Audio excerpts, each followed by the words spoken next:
ईर्ष्या देश रख रहे हैं, वो ईर्ष्या देश आपस में ब्राह्मणों में रख रहे हैं, वो सारा क्लियर तो होना चाहिए ताकि हिस्ट्री क्लियर हो जाए। जो राजाएं हुए हिस्ट्री में इंडिया में, उन्होंने किया क्या? यही तो सत्यानाश किया है। आपस में लड़ लड़ करके विदेशियों को स्थान दे दिया।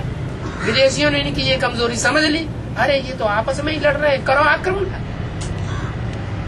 बस विदेशी खेमे ने आक्रमण कर दिया, गई राजाई।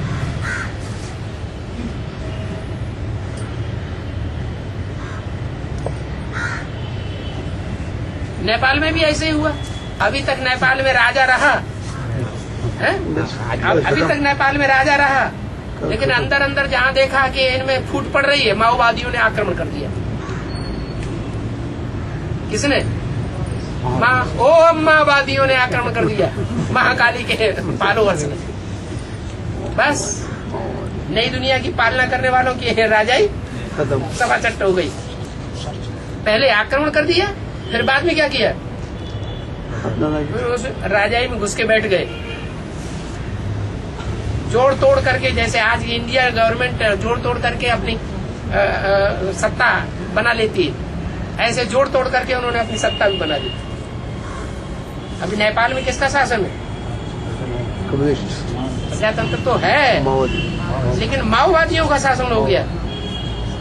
उनकी बहुमत नहीं है, लेकिन जोड़ तोड़ करके बहुमत बना लिया, जैसे जनता पार्टी ने पिछली बार बनाया था।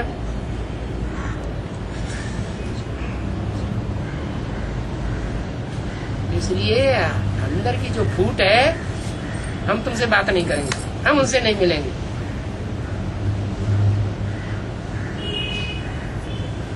ये बात तो अटल बिहारी वाजपेयी के अखबारों में छप गई कि जनता पार्टी में सबसे भारी कमजोरी है संवादहीनता, आपस में बातचीत ही नहीं करना चाहते एक दूसरे से।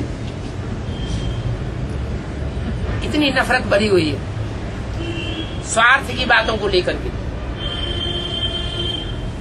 अरे स्वार्थ की बातों को चलो ठीक है, लेकिन जहाँ सारे यज्ञ के नुकसान की बात आती है, वहाँ तो हम एक होकर के रहें।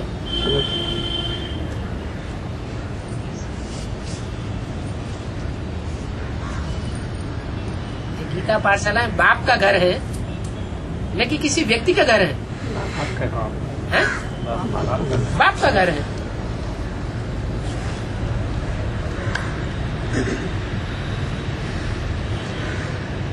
बाप का घर है। मान लो कोई खुदा न खास्ता कोई प्रकार का किसी का अपमान भी हो गया, गीता पाठशाला के इंचार्ज ने कोई अपमान भरी बात कह दी, तो सारे एक की दृष्टि से उसको सहन कर लेने में फायदा रहेगा या नुकसान हो जाएगा?